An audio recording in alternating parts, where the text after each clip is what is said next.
Hey guys, welcome back to another video. So as of late, I have been hearing and reading about a lot of chatter surrounding shippers and how they are the ones responsible for the very low rates that we see today.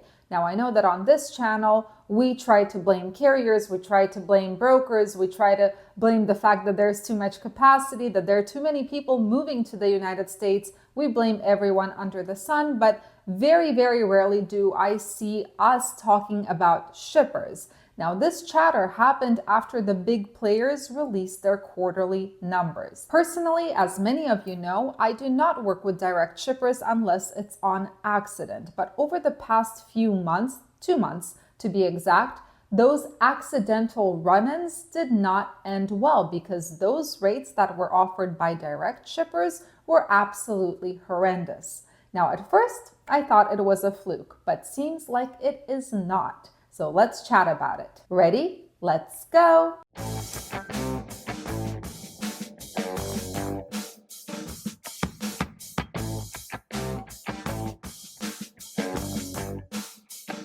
Now, I decided a few weeks back that I am no longer going to be pointing my finger at anybody when it comes to this industry. And this is a personal decision. I am going to be looking at myself in the mirror when it comes to figuring out who to blame for what I am faced with in my business. So this video is not meant to blame shippers or anybody else, because the reality is we are all in business and we all take advantage of cost savings when we can, because again, this is a business, not a charity. But we will be looking at the facts. And the fact is, shippers have been cutting rates like crazy as they try to take advantage of the current market.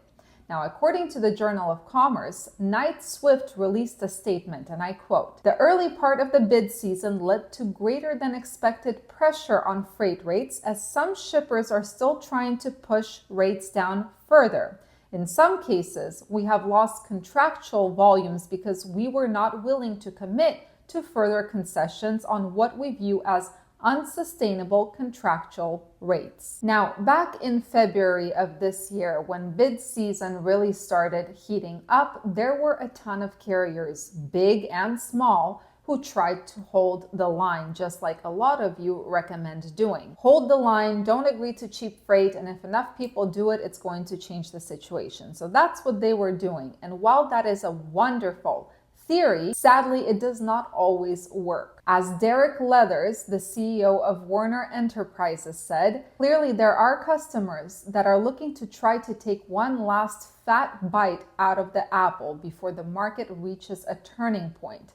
Our stance is that we've got to stay disciplined. It's glaringly obvious that carriers cannot make a reinvestable return at current rate levels." That's led to negotiations Leathers described as difficult and frictional as annual bids come up in the first quarter. At that time, Werner Enterprises even decided to shrink its fleet size by 7% year over year in order to make it possible to be more profitable, but concessions, at least back in February, is something bigger carriers were definitely fighting against. But sometimes you have a choice to make. Either you concede and make significantly less, or you just lose a huge chunk of your business. So as we talked about in the last video, a lot of carriers are starting to, as Craig Fuller says, capitulate. They're starting to do things they don't want to do. They're starting to concede because there's nowhere else to go. Now, according to the Journal of Commerce, after being hit hard with rate hikes in 2020, 2021, and 2022, shippers are unlikely to see themselves at fault for holding on to pricing power. Basically, in more layman terms, it's payback time. No doubt about it, shippers were in a really tough position from 2020 until the beginning of 2022, where they had to pay top dollar just to get their freight moved. So can we really blame them for trying to cut costs right now and trying to save money on transportation?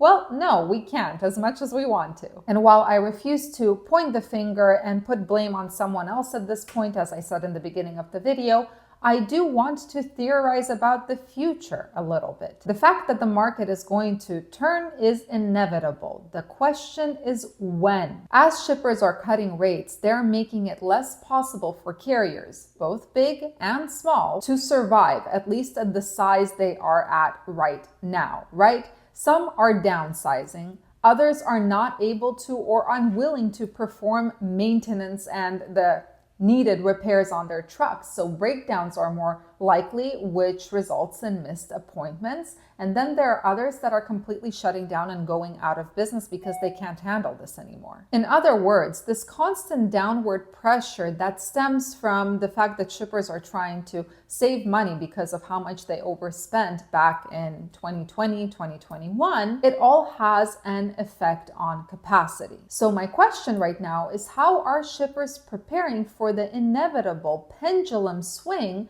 where demand starts outpacing the supply of trucks? Now, according to Avery Weiss, FTR's VP of Trucking, the days of favorable market conditions for shippers are numbered. By the first quarter of 2025, we expect a steady but incremental tightening of the truck market to yield a modestly tougher environment for shippers. However, we do not see anything like 2021 or 2018 on the horizon. So yeah, this is the update I have for you guys. And something we have to remember is that everything is interconnected, right? It's not just one particular player that is at fault for everything. It all works together, and I'm sure you guys know what I mean. It's the overcapacity of carriers, the overcapacity of brokers, the fact that shippers have pricing power, and this comes from the fact that demand was absolutely crazy during COVID times, and the market is right now trying